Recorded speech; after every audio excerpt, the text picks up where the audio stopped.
भगवान श्री राम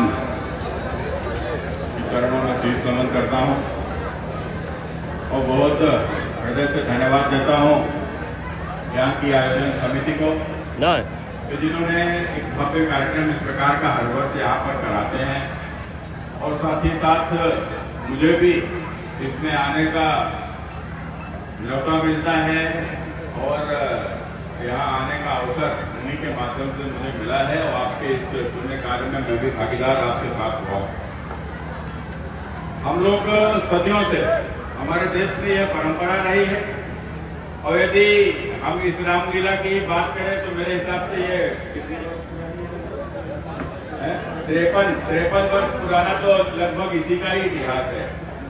लेकिन कुल मिलाकर आप सबने देखा होगा कि अभी तो नहीं, लेकिन मुझे आज भी अपना बचपन ध्यान में आता है।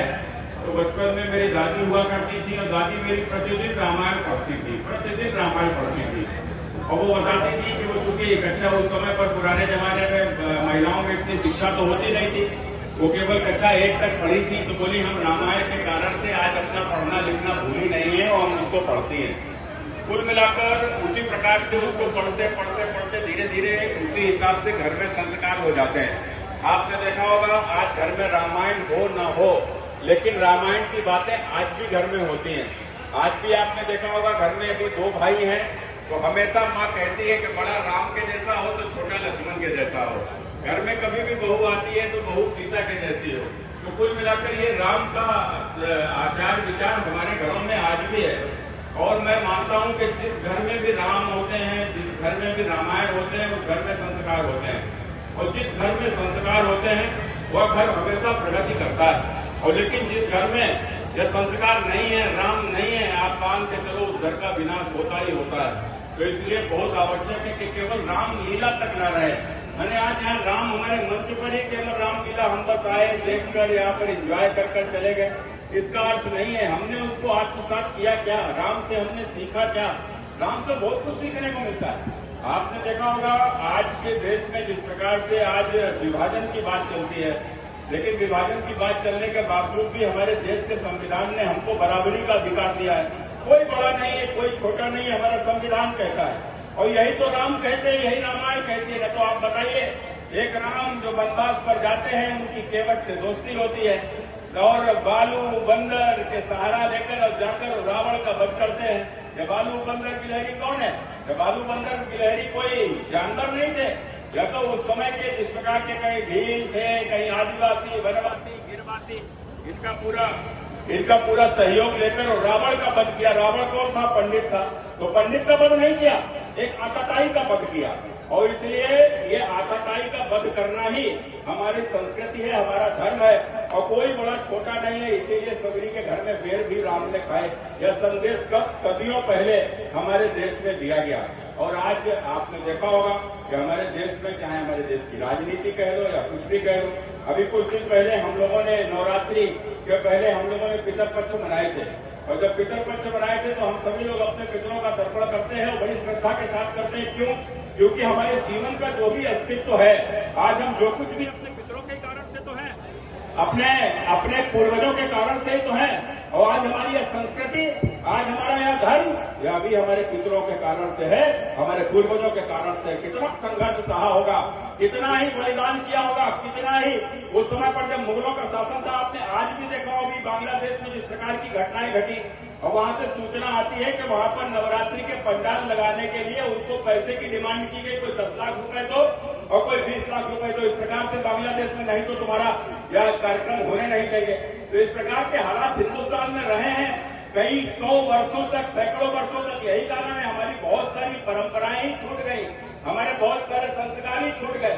हर हिंदू के जीवन में 16 संस्कार होते हैं जन्म से लेकर मृत्यु तक। आप बताओ आज कितने संस्कार हम लोग मानते हैं, कितने संस्कार हम लोग कर पाते हैं? क्यों? कहाँ चले गए यह सब? यह सब उन्हीं परिस्थितियों में, उन्हीं एक विषम काल में यह सब छूट गया। लेकिन आज की जो स्थितियां हैं, आज की जो परिस्थितियां हैं, तो मैंने इसीलिए कहा कि हम अपने पूर्वजों को धन्यवाद क्यों देते हैं। यदि छत्रपति शिवाजी पैदा न हुए होते, यदि महाराणा प्रताप जैसे सूरवीर पैदा न हुए होते, तो शायद आज हमारी धर्म संस्कृति सुरक्षित होती नहीं। आज न यह रामलीलाएं होती, न यह कृष्ण लीलाएं होती, न भागवत होती, न इस प्रकार का हम लोग पूजा पाठ कर पाते। यह स्थिति आज यदि हम सबके सामने स्वतंत्रता से हम अपनी संस्कृति का पालन कर रहे हैं, अपने आचार विचार का पालन कर रहे हैं, तो अपने पूर्वजों के कारण से। इसलिए मैं आप सबसे, कभी हम भी पूर्वज हो जाएंगे। आज से कुछ वर्षों बाद आज स्थितियां किस प्रकार से हैं आपने देखा होगा। उत्तर प्रदेश के मुख्यमंत्री ने कुछ दिन पहले एक बयान दिया था। उन्होंने कहा था कि बटोगे तो कटोगे। यह बात उन्होंने क्यों कही?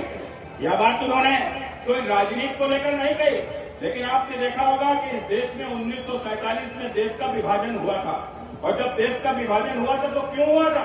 देश का विभाजन का जिम्मेदार कौन था? अगर पाकिस्तान बना है तो पाकिस्तान के लिए कोई जिम्मेदार कोई मोहम्मद अली जिन्ना नहीं था।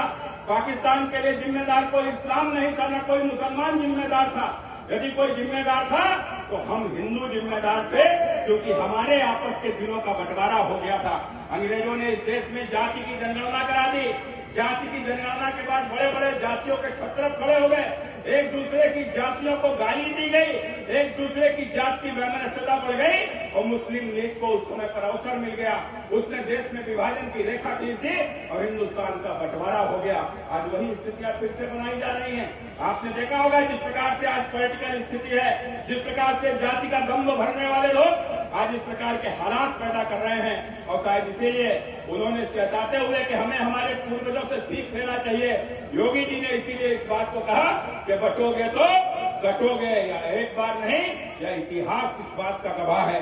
इसीलिए मैंने कहा कि जो व्यक्ति अपने भूत से सीखता नहीं है और अपने अतीत को जीकर अपने वर्तमान की रचना नहीं करता, उसका भविष्य चौपट ही हो जाता है। इसलिए मैं आज के अवसर पर बस यही बात कहते हुए कि राम को केवल मंचन करके, रामलीला को देखकर ही घर नहीं जाएं। राम को आत्मसात करके, रामायण को आत्मसात करके यदि हम जाएंगे तो निश्चित रूप से हम हमारे भविष्य को सुरक्षित कर पाएंगे। मैं यही बात कहकर अपनी बात को आप सबके बीच में समाप्त करता हूँ। बहुत बहुत धन्यवाद। नमस्कार। जय श्री राम।